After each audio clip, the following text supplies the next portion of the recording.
is rich in tradition. It's like what has come before with the painters, what has come before, what styles have come before, what techniques have come before. In this third one, we have a CGI sequence. It's been challenging because it's so outside of what we normally do in the Wick world. It's just been a different experience. We set such higher standards on the first two movies that you always have to kind of one-up it. We got to put things on the edge of what's real and still make it cinematic.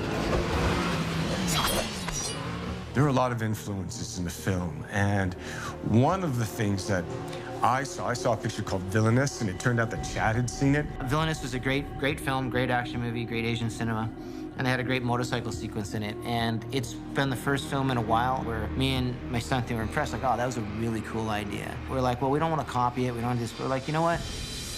Not only are we going to copy it, we're going to try and figure it out. They came together and they were like,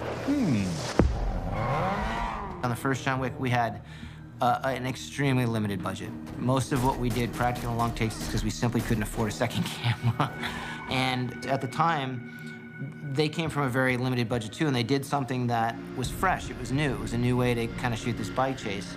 The first couple times we watched it, me and my stunt team, my VFX team, for the life of us, we couldn't figure out exactly how they did it. So in this obsessive way, we're like, let's just try to figure it out, just for our own sake. And we started trying to figure it out, and we're like, oh, this is what they did. This is really interesting. It was like a puzzle we tried to piece together. It wasn't as simple as we thought it was. It was a lot of work, and it was a lot of creative skill. This is tipping our hat to them. You know, it's like, good job. Good fucking job.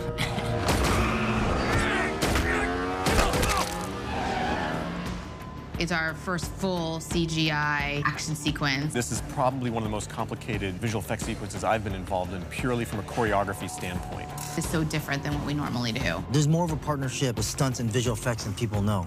That way you can kind of do more low-budget stuff with using effects. I don't have to use practical effects.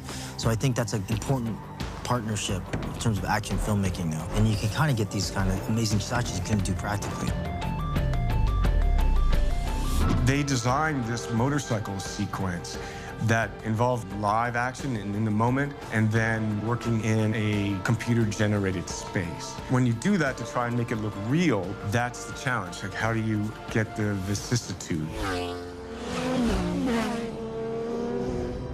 We shot the motorcycle sequence on the Verrazano Bridge. It's this big suspension bridge, and it's multi-levels. And it was really great because you could see New York in the background, and it really made for a great, spectacular setting. Everything we did had to have a visceral reaction to the audience. When we saw that, I thought the concept was awesome. Like, one thing was kind of stationary, and the other two were moving, or two things were stationary, and only one thing was moving. So we're like, well, we can one-up that. We can make everything moving in the frame, so there's not really a cheat. Tonight's craziness is the second half of the motorcycle shinobi fight. This has been something we've been working on for a couple months to try and get this thing right.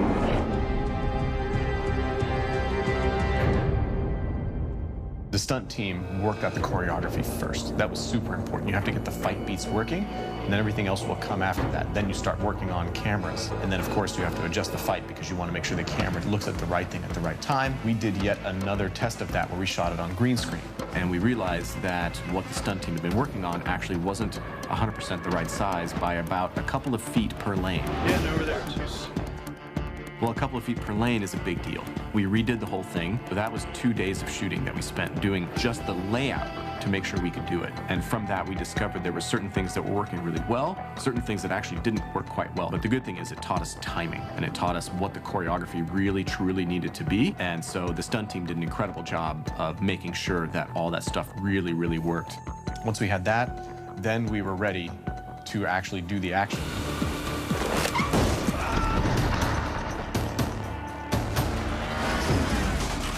Came up with this concept of having motorcycles that were on these pivots because they wanted to have mobility, and then they wanted to move them in this green room. So then there were people pushing them in green suits. Yeah, we just wanted to put some dudes in green suits, really. It was pretty great. I just wanted to embarrass the stunt team. This suit sucks. So then it became this dance.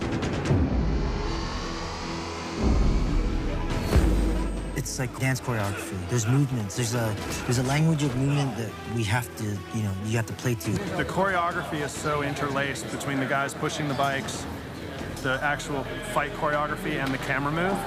You're on a motorcycle, you wind machines, but that could move. You know? We could literally have all of the behaviors, and leaning and hitting each other, and choreography, doing the kind of reality, virtual reality, dream action sequence. So it's motorcycles with swords.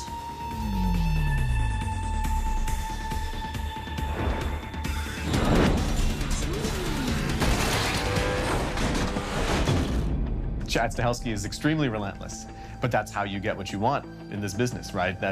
That's how you get John Wick Part 1 done. That's how you get Part 2 done. And Part 3, to go bigger and crazier, you have to be relentless. You have to have the vision, and he absolutely does. This film is filled with logistical issues because of all the complicated work that goes into it, but ultimately he does have a vision for what he wants.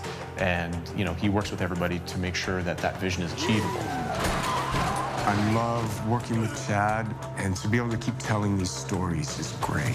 And for me to have the opportunity to continue to tell the story with Chad's vision and everyone involved is really exciting and thrilling, and hopefully people will enjoy it. I'd like to see the manager.